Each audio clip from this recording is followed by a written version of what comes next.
calmly, unlike you.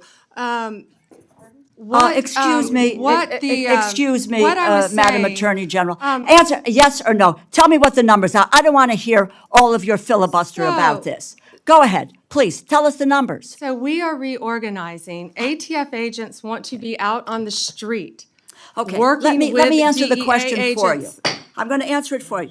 Page, Mr. Chairman, you give me a certain amount of time, and I have a high respect for you, but I don't have to listen, nor do my colleagues have to listen to a filibuster when it's a simple question. But I have an answer to your question. It's page 146 of the... That's Pam Bondi, a beacon of reason, facing off against Rosa DeLauro's unhinged outburst in a heated budget battle. Let's dive into how Bondi schools DeLauro with logic while championing efficiency and safety. Down 30% compared to last year.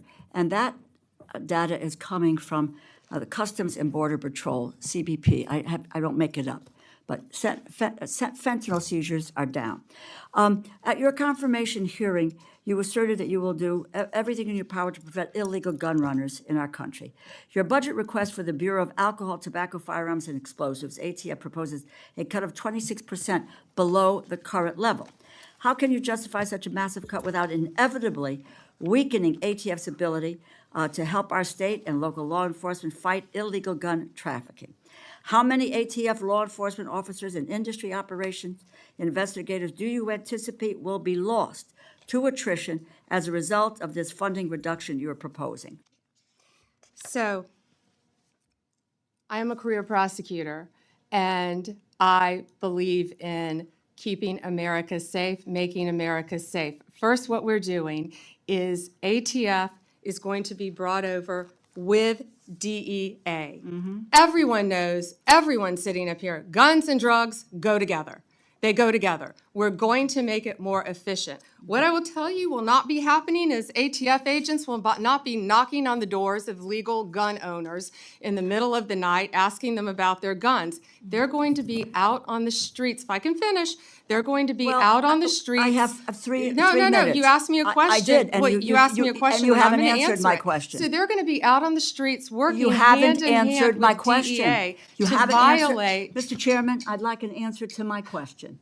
And the question is not being answered. How many ATF law enforcement officers and industry operations investigators do you anticipate will be lost to attrition as a result of the funding reduction you are proposing? You are proposing a 26% cut to ATF for fiscal year 2026, as well as a 4.4% cut to DEA. So you're going to merge the two agencies together, and then you're going to shortchange their resources, so neither one of them will be able to do the job that they have been designed to do. You've got a 34% cut to the high-intensity drug trafficking areas program, no dedicated money at all for the Organized Crime Drug Enforcement Task Force.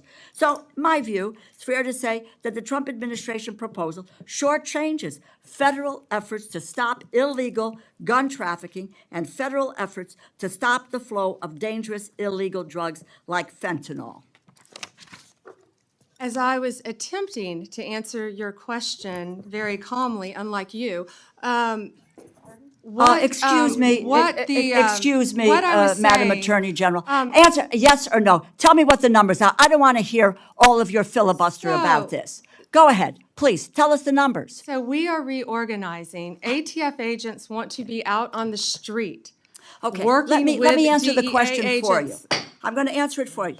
Page, Mr. Chairman, you give me a certain amount of time, and I have a high respect for you, but I don't have to listen, nor do my colleagues have to listen to a filibuster when it's a simple question. But I have an answer to your question. It's page 146 of the department's fiscal year 2026 budget, and the performance summary explicitly says, and let me quote, ATF will eliminate 541 industry operation investigators, reducing ATF's capacity to regulate the firearms and explosive industries by approximately 40% in fiscal year 2026.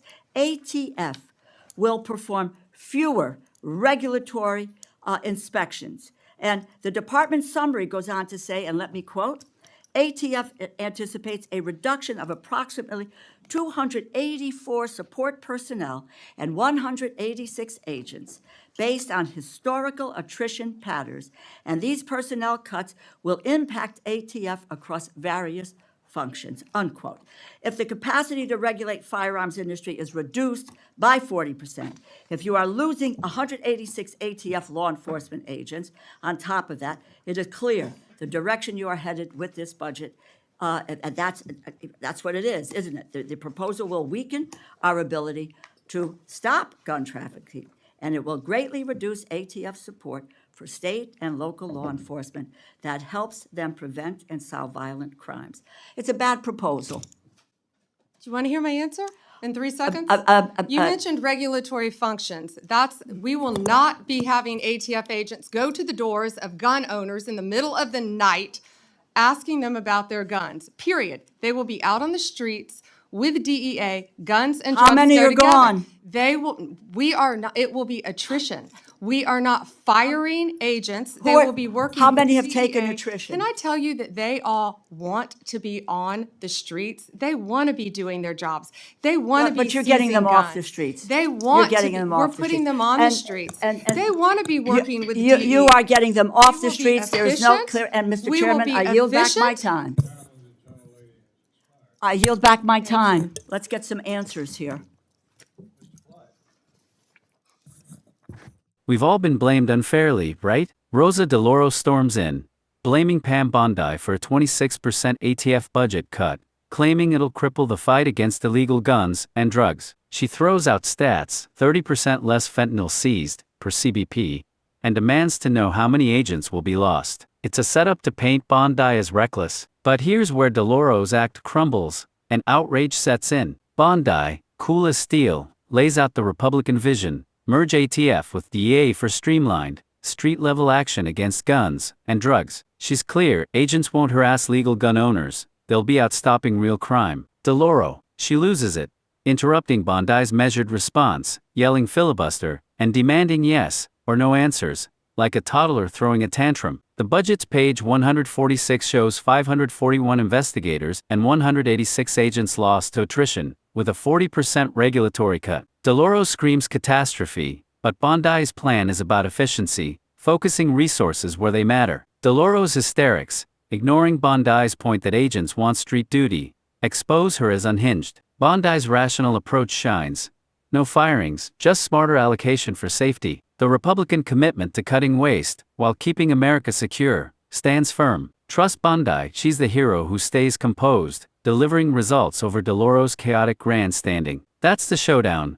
Pam Bondi, the rational hero, dismantling Rosa DeLauros's out-of-control blame game with a laser focus on efficiency and safety. If you're inspired by leaders who prioritize results over drama, hit that like button, smash subscribe, and comment.